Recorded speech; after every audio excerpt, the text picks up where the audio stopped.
इतनी परेशान क्यों नजर आ रही हैं? जबकि हमारा घर तो मजबूत है और हमें बारिश का कोई डर नहीं है। लॉली, ये चमकती हुई क्या शय है? मैंने आज से पहले इतना चमकता हुआ पत्थर कभी नहीं देखा। सारा दिन दाने के लिए मारे मारे फिरने के बाद आखिरकार रानी चिड़िया को एक मकई का खेत नजर आ जाता है। शुक्र है आखिरकार मुझे दाना मिल गया। मुझे बहुत भूख लगी है, मैं जल्दी से थोड़ा सा दाना खा लेती हूँ। फिर रानी चिड़िया वहाँ से पेट भरकर दाना खा लेती है। इसके बाद रानी चिड़िया कुछ दाना अपने बच्चों के लिए भी ले जाती है। रानी चिड़िया जानती थी कि वो सुबह से दाना लेने निकली हुई थी और उसके बच्चे उसके घर पर दाने का इंतजार कर रहे थे। रानी जल्दी से घर का दरवाजा खटखटाती है।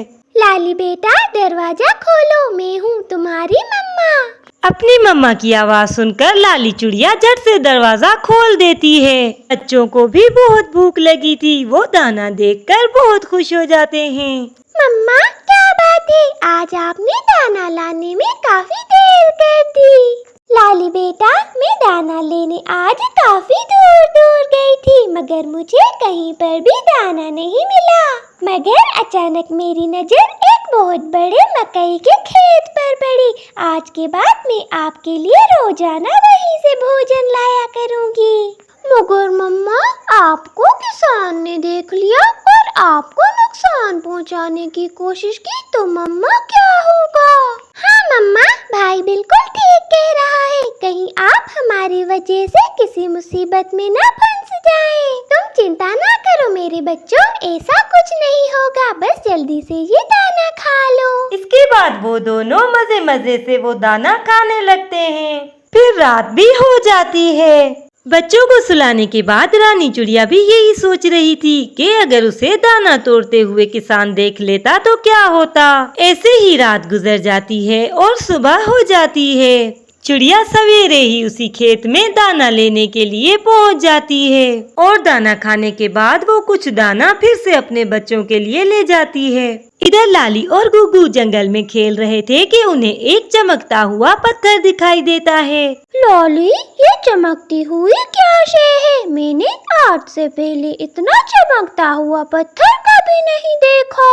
हाँ भाई, ऐसा पत्थर मैंने पहली बार देखा है। क्यों ना ये मम्मा के पास ले चले और उनसे पूछे कि ये क्या है। बेटा, ये कोई मामूली पत्थर नहीं बल्कि एक सोने का पत्थर है। मगर ये पत्थर हम पक्षियों के किसी काम का नहीं है, मगर ये इंसानों के लिए बहुत कीमती है। तुम इसे संभाल कर रख दो, हो सकता है कभी ये काम आ जाए। इतना कहकर रानी वो पत्थर जमीन पर रख देती है। उसकी तरह रानी खेत में से दाना खा रही होती है कि अचानक ही वहाँ पर खेत का मालिक किसान आ जाता है। वो अचानक ही अपने सामने किसान को देखकर रानी तो बहुत परेशान हो जाती है। छोटी चिड़िया, तुम्हें डरने की कोई जरूरत नहीं, तुम जितना चाहे यहाँ से दाना खा सकती हो। तुम्हारे दाना खाने से मेरे फसल पर कोई फर्क नहीं पड़ने वाला। किसान की ये बात सुनकर रानी चिड़िया की जान में जान आ जाती है और वो किसान से कहती है, दोस्त, तुम्हारा बहुत बहुत धन्यवाद। मैं तो खामखा ही तुमसे डर रही थी।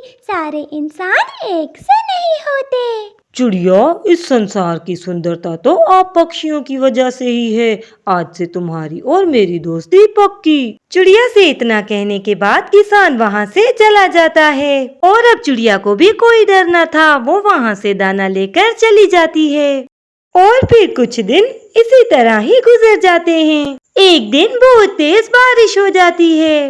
मम्मा, आप इतनी परेशान क्यों नजर आ रही हैं? जबकि हमारा घर तो मजबूत है और हमें बारिश का कोई डर नहीं है। बच्चों, मैं अपनी वजह से परेशान नहीं हूँ, बल्कि मुझे अपने दोस्त किसान की चिंता है। इस तेज बारिश में उसकी फसल बिल्कुल नहीं बचेगी। मेरा क्या है, मैं कहीं और से भी आपके लिए दाना ला सकती हूँ, मगर किसान बेचारा अपने बच्चों को क्या खिलाएगा।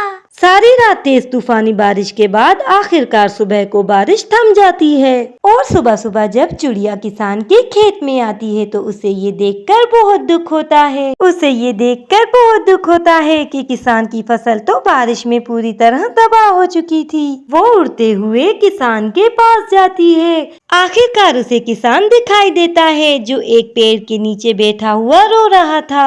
चिड़िया दोस्त, मुझे माफ कर दो क्योंकि अब मैं तुम्हें कुछ नहीं खिला पाऊंगा क्योंकि बारिश ने मेरा सारा फसल ही नष्ट कर दिया है। इतना कहकर किसान जोर जोर से रोने लगता है। किसान दोस्त, तुम चिंता ना करो, ऊपर वाला सब बेहतर ही करेगा। नहीं चिड़िया, तुम नहीं जानती, एक किसान के लिए उसका फसल ही सब कुछ होता है क्योंकि मेरे जैसे किसान और उनके बच्चों का गुजारा इसी फसल पर होता है।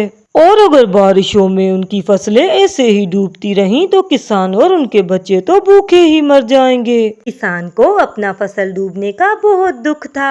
चिड़िया को कुछ समझ नहीं आ रहा था कि वो अपने दोस्त किसान की मदद कैसे करे। अगर अचानक ही उसे अपने बच्चों का लाया हुआ वो सोने का पत्थर याद आ जाता है।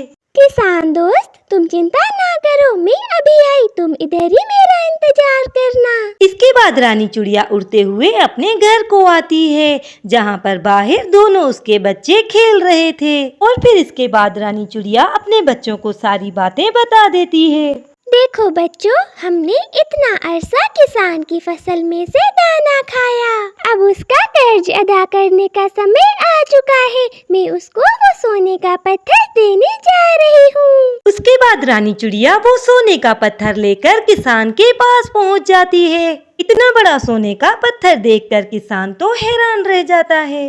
चिड़िया, ये इतना सारा सोना आपके पास कहाँ से आया? किसान दोस्त, ये सोना मेरा नहीं, अब आपका है। आप अपनी जिंदगी की सारी जरूरतें अब इससे पूरा कर सकते हो। मगर चिड़िया, ये तो बहुत कीमती है, मैं इसे कैसे रख सकता हूँ? दोस्त, मैं जानती हूँ कि ये बहुत कीमती है, मगर आपकी दोस्ती से ज्यादा नहीं। वो दोस्ती ही क्या जो दोस्त के कठिन समय में काम ना आए। तुम्हारा बहुत बहुत धन्यवाद छोटी चिड़िया, मैं बहुत भाग्यशाली हूँ कि मुझे तुम जैसी दोस्त मिली। प्यारे दोस्तों, हमारे चैनल को सब्सक्राइब करें। आपके लाइक सब्सक्राइब से हमारी हौसला अफजाई होती है। आपका धन्यवाद।